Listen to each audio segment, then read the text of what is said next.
ভিডিওটি দেখা মাত্র সর্বোচ্চ শেয়ার করবেন। ইতিমধ্যে আপনারা অনেকে জেনে গেছেন, আমরা তো পূর্বেই বলে আসছিলাম বিগত দিনে 5 আগস্টের পর থেকে এই পর্যন্ত যতগুলো ঘটনা ঘটছে কেউ বিচার পাবে না, কেউ তার সন্তানের বিচারগুলো পাবে না। ইতিমধ্যে আপনারা জানেন 2025 সালে 21শে জুলাই উত্তরায় যখন দিয়াবাড়িতে যখন আমাদের বিমান দুর্ঘটনা সাধারণ শিক্ষার্থী ছোট ছোট বাচ্চারা মারা গেছে, সেটার নেপথ্যে কারা ছিল, কারা কিভাবে পরিকল্পিতভাবে সেখানে এই ঘটনা ঘটায়, তৎকালীন ডক্টর সুরি ইউনুস উরফে বাটপার, যিনি বাংলাদেশকে আমেরিকার হাতে তুলে দিছে, আসিফ নজরুল তার সাথে সহপাঠী যিনি রেজওয়ানা, তারা তিনজনের নামে যে মামলা সেটা অলরেডি খারিজ করে দিছে।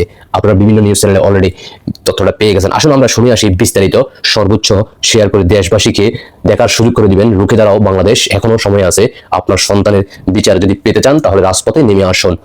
রাজধানী উত্তরা মাইলস্টোন স্কুল অ্যান্ড কলেজের বিমান দুর্ঘটনায় শিক্ষার্থীদের নিহতের ঘটনা সাবেক প্রধান উপদেষ্টা ডক্টর উরফে মোহাম্মদ ইউনুস ও অন্তর্বর্তী সরকার সাবেক উপদেষ্টা আসিফ নজরুল উরফে বাটপার ও অন্তর্বর্তী সরকার সাবেক উপদেষ্টা আসিফ নজরুল রেজওয়ানা হাসান সহ 16 জনের বিরুদ্ধে করা মামলার আবেদন খারিজ করেছে আদালত। আজ বৃহস্পতিবার সকাল ঢাকা মেট্রোপলিটন ম্যাজিস্ট্রেট আরিফুল ইসলাম আদালতের মামলাটি আবেদন করে নিহত শিক্ষার্থীদের ইতিমধ্যে আপনারা অলরেডি জেনে গেছেন। বিকেলে মামলাটি গ্রহণ করার মতো তথ্য না থাকা খারিজের আদেশ দেন আদালত। শাহাদাত হোসেন খারিজের বিষয়টি নিশ্চিত করেন। 2025 সালে 21শে জুলাই উত্তরা দিয়াবাড়িতে মাইলস্টোন স্কুল অ্যান্ড কলেজ বিমান বাহিনীর একটি যুদ্ধ বিমান বিধ্বস্ত হয়। ইতিমধ্যে আপনারা সেটা অনেকে ভুলে যান নাই, সবার স্মরণে আছে। এতে 36 জন নিহত হলেও, মানে যেটা তাদের তথ্য অনুযায়ী 36 জন নিহত হয়, এর মধ্যে 28 জন শিক্ষার্থী। হ্যাঁ, আর তার মধ্যে 28 জনের শিক্ষার্থী ছোট বাচ্চা। আর আমার জানা মতে প্রায় শিক্ষার্থী যারা উদ্ধার করছে তাদের ভাষ্য মতে প্রায় 1000 প্লাস। তো সব মিলিয়ে তাদের কথাই যদি আমরা ধরি, যেহেতু এখন দেশের আইনগতভাবে তারা সবাই তাদের পরিচালনা চলতেছে, কিছু করার নাই। বাংলার মানুষ এখন চুপ হয়ে আছে, কারণ এই সন্তানগুলো তাদের জীবনের কোনো মূল্য নাই, যা বোঝা গেল। বিমানবন্দরের পাইলট ইতিমধ্যে আপনারা অবগত আছেন, মোহাম্মদ তৌফিক ইসলামও নিহত হন। মামলার বাদী করা আবেদনে বলা হয়, মোহাম্মদ ওই সময় তিনি সশস্ত্র বাহিনী ও প্রতিরক্ষা মন্ত্রণালয়ের দায়িত্বে ছিলেন। তার অধীনে ও নিয়ন্ত্রণাধীন বিমান বাহিনীর একটি যুদ্ধ বিমান ওই দুর্ঘটনার সঙ্গে জড়িত।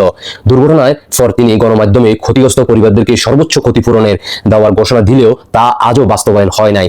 এতদিন পরে আপনারা জিনিসটা জানতে পারলেন, অথচ যাদের সন্তান, যারা ক্ষতিগ্রস্ত, যারা ছিল, যারা এখন পর্যন্ত টাকাগুলো পায় নাই, তারা এই পর্যন্ত কোনো একটা আন্দোলন অথবা কোনো ধরনের ডাক অথবা কোনো ধরনের মিডিয়ার সামনে এসে তারা ব্রিফিং করে নাই। কারণ সবাই আতঙ্কে আছে, সবারই জীবনের মূল্য আছে, সবাই জীবনের জীবন হুমকির মুখে পড়তে পারে। এই জন্য সবাই বাংলার মানুষ এখন ঘুমিয়ে আছে, কারণ সবাই তো দেশ স্বাধীন করে ফেলছে। এই হচ্ছে বর্তমান পরিস্থিতি, যা এখন এই মুহূর্তে ক্ষতিপূরণ যারা পায় নাই তারাও এখন মুখ খুলতে তারা সাহস পাচ্ছে না। আবারও প্রমাণ করলো, বাংলার মানুষ জানতে পারলো যে ওই যে বন্যার টাকা যেভাবে লুটপাট, বাংলাদেশের সম্পদ যা আছে সবকিছু গোলামি না আজাদি করে দিচ্ছে আমেরিকার হাতে। আর এদিকে আপনারা অনেকে ভুলেই গেছেন বিষয়টা, বিমান দুর্ঘটনা যারা সন্তান হারাইছে তারা মনে কত লক্ষ লক্ষ টাকা পাই গেছে, সবাই নীরব হয়ে গেছেন। আজকে দীর্ঘদিন পরে আবারও সেটা যখন মামলা অলরেডি খারিজ করে দিছে, এখন আপনার বিষয়টা জানতে পারলাম। সবাইকে ধন্যবাদ, নতুন বাংলাদেশের শুভেচ্ছা রইল আপনাদের প্রতি। যারা সন্তান হারাইছেন আপনারা ঘুমিয়ে থাকুন, কারণ এখন তো আসমান জমিন কাঁপে না, কিছু করার নাই। আল্লাহ হাফেজ।